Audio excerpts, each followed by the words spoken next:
बच्चों, आज हम संचयन के अंतर्गत एक नए पाठ पर चर्चा करेंगे जिसका शीर्षक है सपनों के से दिन, जिसके लेखक हैं गुरदयाल सिंह। पंजाब के जैतो कस्बे में 10 जनवरी 1933 को एक साधारण दस्तकार परिवार में इनका जन्म हुआ। बचपन में कीलों हथौड़ों से काम लेते हुए शिक्षा पूरी की और कलम पकड़ी।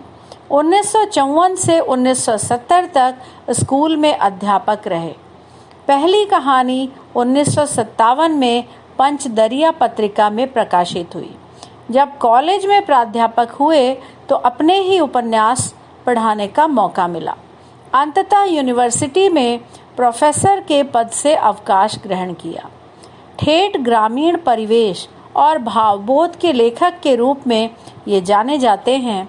बड़े सहज रूप से ये अपने पात्रों का चयन खेतिहर मजदूरों, पिछड़े और दलित वर्ग के लोगों के बीच से करते हैं जो सदियों से अपने समाज की उस दूषित व्यवस्था के शिकार हैं। पंजाबी भाषा में इनका उल्लेखनीय योगदान रहा, जिसके लिए ज्ञानपीठ पुरस्कार के साथ साथ अन्य कई पुरस्कारों से सम्मानित हुए। 9 उपन्यास, 10 कहानी संग्रह, नाटक, एकांकी, बाल साहित्य, यानी इन्होंने विभिन्न विधाओं में लेखन कार्य किया है।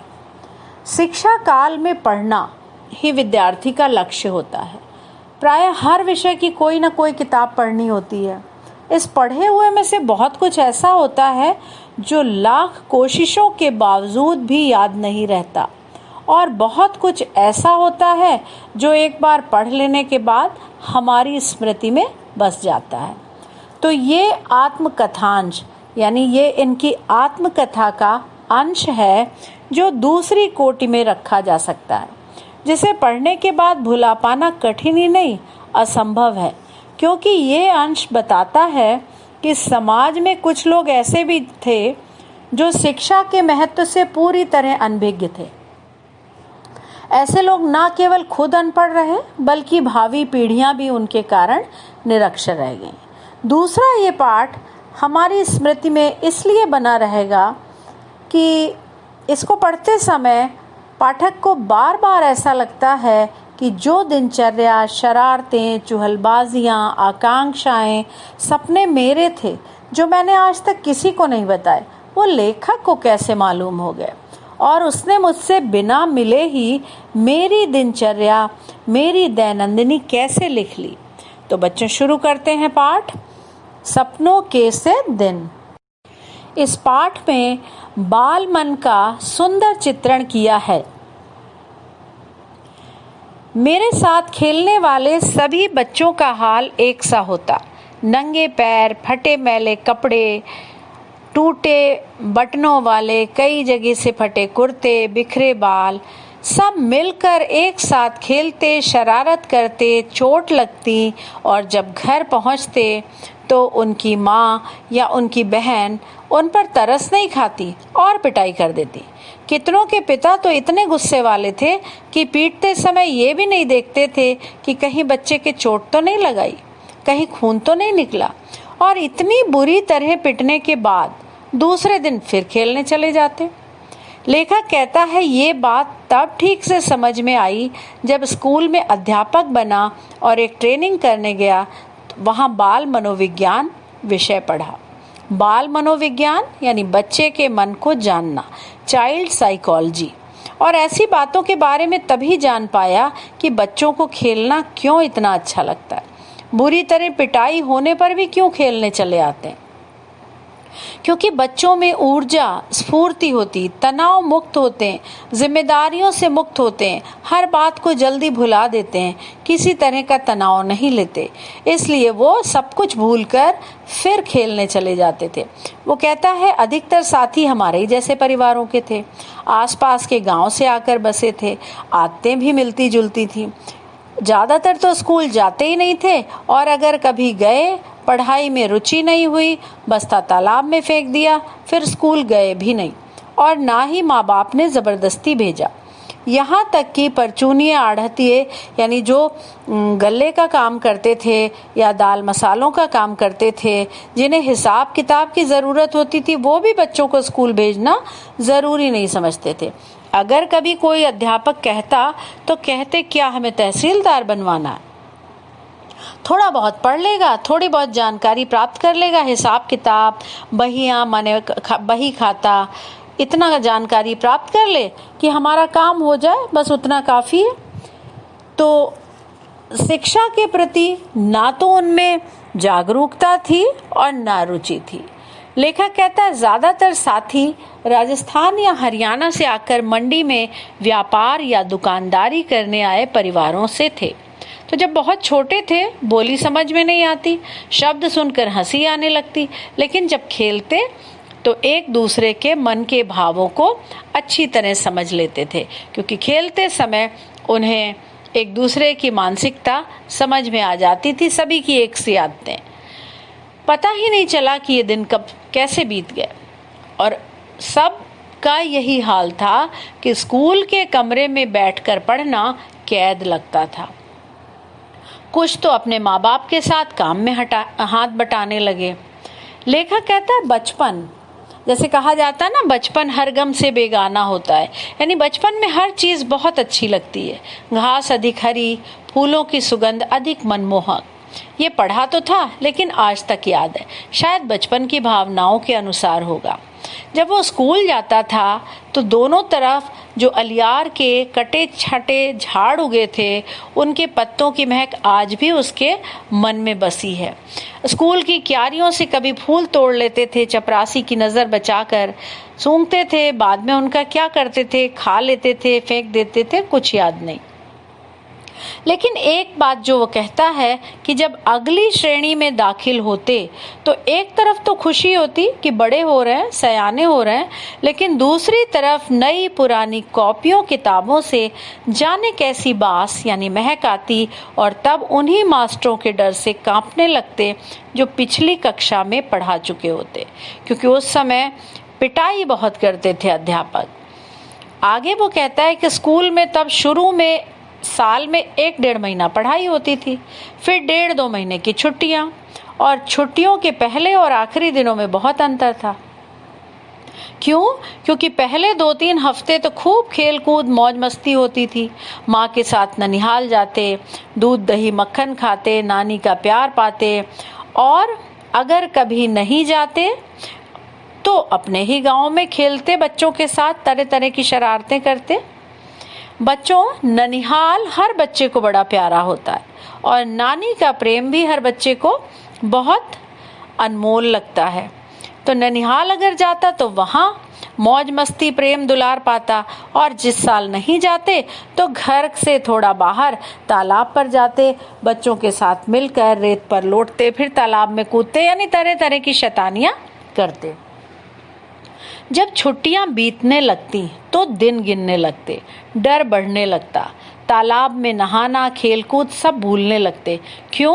क्योंकि जो काम छुट्टियों में, ग्रीष्म अवकाश में जो गृह कार्य दिया था मास्टरों ने, उसको तो किया नहीं। तो हिसाब के मास्टर यानी गणित में 200 से कम सवाल नहीं मिलते थे। मन में हिसाब करते अगर 10 रोज करेंगे तो 20 दिन में पूरे हो जाएंगे, लेकिन तब तो छुट्टियों में 1 महीना होता। मगर खेलते खेलते वो दिन कैसे बीतते चले जाते पता ही नहीं चलता। स्कूल की पिटाई और डर बढ़ने लगता। तब कक्षा का एक बहुत बहादुर बच्चा, यानी वो बच्चे जो छुट्टियों में काम करने की बजाय मास्टरों की पिटाई अधिक सस्ता सौदा समझते थे, उन बहादुरों की तरह बनने की कोशिश करते। बच्चों, कक्षा में बहुत से बच्चे होते हैं, कुछ अपना काम बिल्कुल समय से करते हैं और कुछ शैतानी करते रहते हैं, और मास्टर या टीचर की या अध्यापक की डांट खाना सस्ता सौदा समझते हैं। तो उसी तरह उसकी कक्षा में एक बच्चा था, ओमा, जिसका सिर हांडी जितना बड़ा था, कद छोटा था, और उसका वर्णन भी उसने बड़े अनोखे ढंग से किया है कि ऐसा लगता था जैसे बिल्ली के बच्चे के माथे पे तरबूज, सिर में नारियल की सी आंखों वाला बंदरिया के बच्चे जैसा चेहरा, बड़ा अजीब सा। और जब वो लड़ता तो सिर से ही लड़ाई करता, सीधे सिर झुकाकर किसी के पेट या छाती में अपने सिर से चोट मारता कि उससे बड़े लड़के भी घबरा जाते थे। उसका नाम रेल बम्बा रखा था, यानी रेल के कोयले से चलने वाले इंजन की भांति बड़ा। तो लेखक भी उसी की तरह बहादुर बनने की सोचता था जब वो मास्टर का काम पूरा नहीं कर पाता था। विद्यालय का वर्णन करते हुए कहता है कि छोटे छोटे 9 कमरे थे, अंग्रेजी के अक्षर H की भांति। दाईं तरफ पहला कमरा हेडमास्टर श्री मदन मोहन शर्मा जी का। प्रार्थना के समय वो बाहर आते, बड़े अच्छे स्वभाव के थे। बच्चों को कतार में खड़ा देखकर उनका गोरा चेहरा खिल उठता था। सारे अध्यापक लड़कों की तरह ही कतार बांधकर उनके पीछे खड़े होते थे। दूसरी तरफ मास्टर प्रीतम चंद जो पीटी के अध्यापक थे, वो लड़कों की कतारों के पीछे खड़े होकर लड़कों का अनुशासन देखते थे। अगर कोई भी बच्चा कतार से टेढ़ा मेढ़ा होता या इधर उधर सिर हिलाता तो पीटी अध्यापक उसकी चमड़ी उधेड़ देते, यानी खाल खींचने या चमड़ी उधेड़ने के मुहावरे को साक्षात प्रत्यक्ष कर देते, क्योंकि वो बहुत सख्त अध्यापक थे और बड़े अनुशासन प्रिय थे। हेडमास्टर शर्मा जी बिल्कुल उलट स्वभाव के। वो 5वीं और 8वीं को अंग्रेजी पढ़ाते थे। किसी को नहीं याद कि उन्होंने कभी किसी की चमड़ी उधेड़ी हो, बल्कि अगर कभी वो किसी पर गुस्सा करते तो उसको उल्टे हाथ से एक हल्की सी चपत लगाते कि उस चपत को खाने के बाद बच्चों को आनंद का ही अनुभव होता। लेखक कहता है, भीखे भाई की नमकीन पापड़ी जैसी मज़ेदार लगती, जो तब पैसे की शायद 2 आती होंगी, लेकिन फिर भी स्कूल जाना अच्छा नहीं लगता था।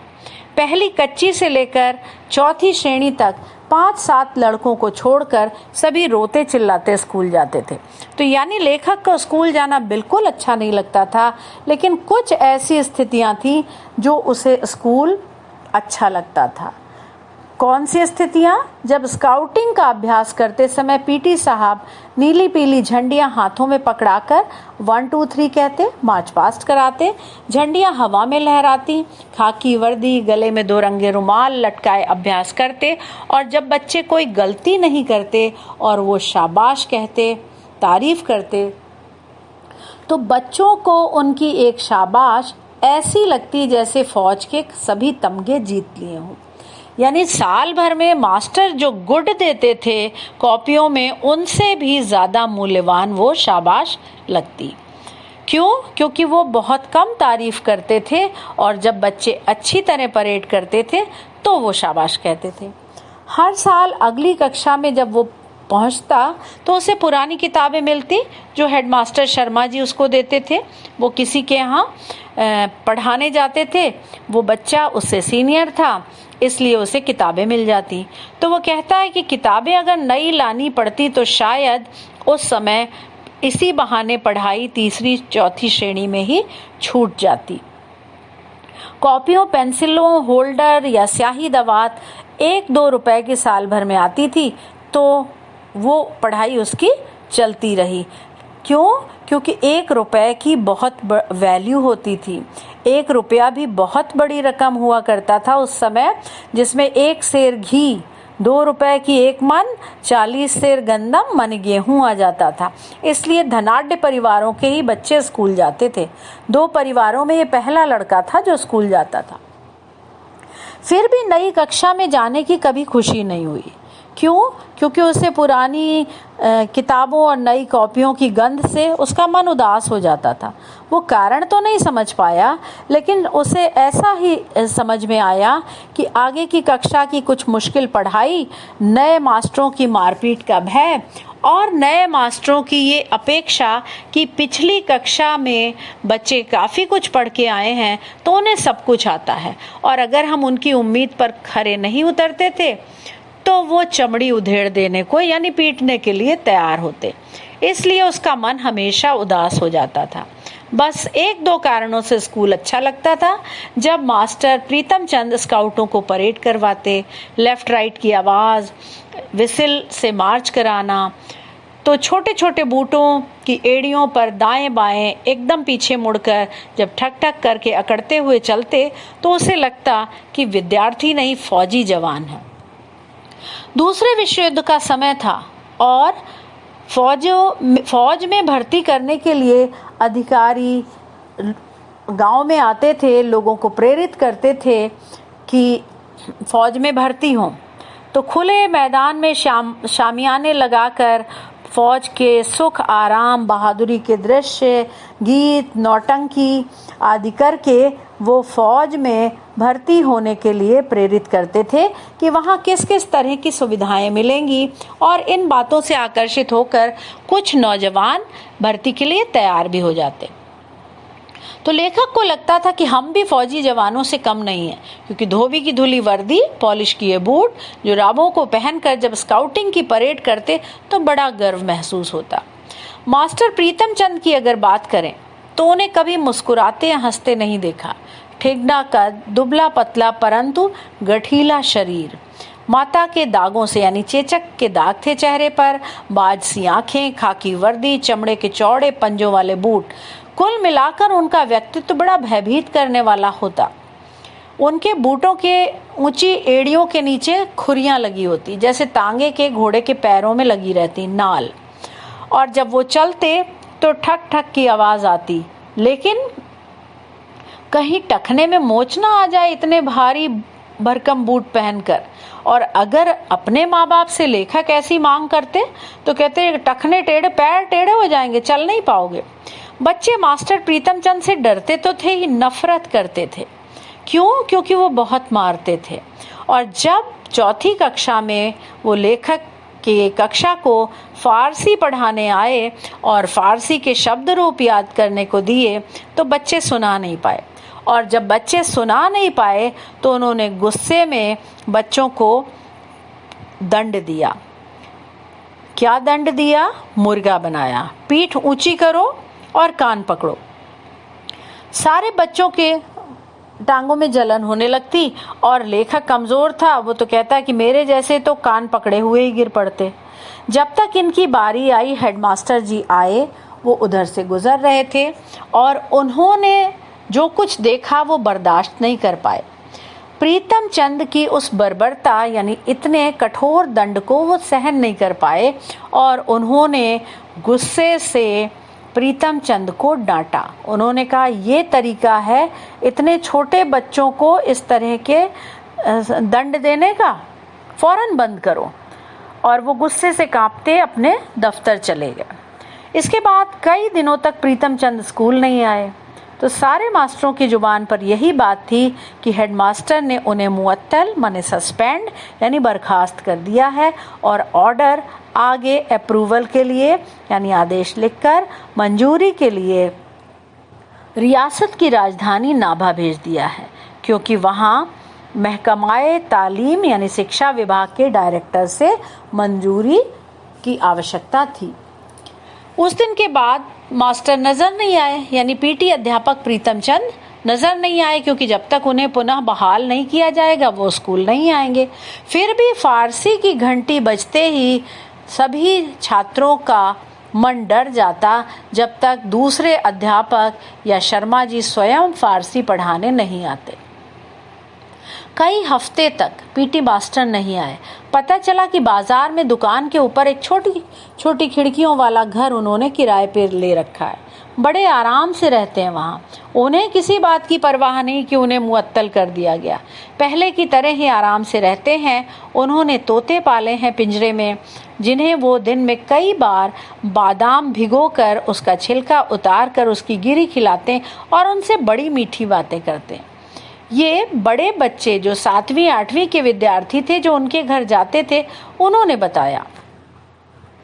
लेखक कहता हमारे लिए तो ये बड़ा चमत्कार था कि जो प्रीतम चंद इतने सख्त थे कि बिल्ला मार मार कर हमारी चमड़ी उधेड़ देते थे, वो इतने कोमल कैसे हो सकते हैं कि तोतों से मीठी बातें करें?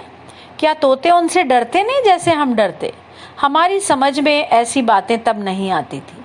बस ऐसा लगता था कि ये कोई दूसरी दुनिया की बातें हैं, अलौकिक माने दूसरी दुनिया की। तो लेखक को यहाँ पर पीटी अध्यापक की विशेषताओं का वर्णन किया और उसने अपने बचपन की कई घटनाओं को बताया। इससे हमें काफ़ी कुछ समझ में आया बच्चों। और पीटी अध्यापक के चरित्र की अगर हम बात करें तो सख्त थे, अनुशासन प्रिय थे, लेकिन संवेदनशील भी थे। पशु पक्षियों के प्रति प्रेम भी था, ईमानदार थे, बड़े मेहनती थे, पूरी ईमानदारी से अपना काम करते थे। अगर बच्चे अच्छी तरह परेड करते तो तारीफ भी करते थे। और इसमें हमने देखा कि विद्यार्थियों को अनुशासन में रखने के लिए किस तरह की युक्तियां अपनाई गईं और आज किस तरह के परिवर्तन आए। बड़े भाई साहब पाठ में भी आपने पढ़ा कि पहले बच्चों को शारीरिक दंड दिया जाता था, लेकिन जैसे जैसे समय बदला, आज के समय में हमारी शिक्षा प्रणाली में, हमारे व्यवहार में परिवर्तन आया। अब बच्चों को शारीरिक दंड देने का प्रावधान नहीं है। शिक्षक बच्चों से मित्रवत व्यवहार करते हैं। तो बच्चों, उम्मीद है कि ये पाठ आपको समझ में आ गया होगा। अगर कहीं आपको कोई शंका हो तो आप पूछ सकते हैं। आज की कक्षा हम यहीं समाप्त करते हैं। धन्यवाद।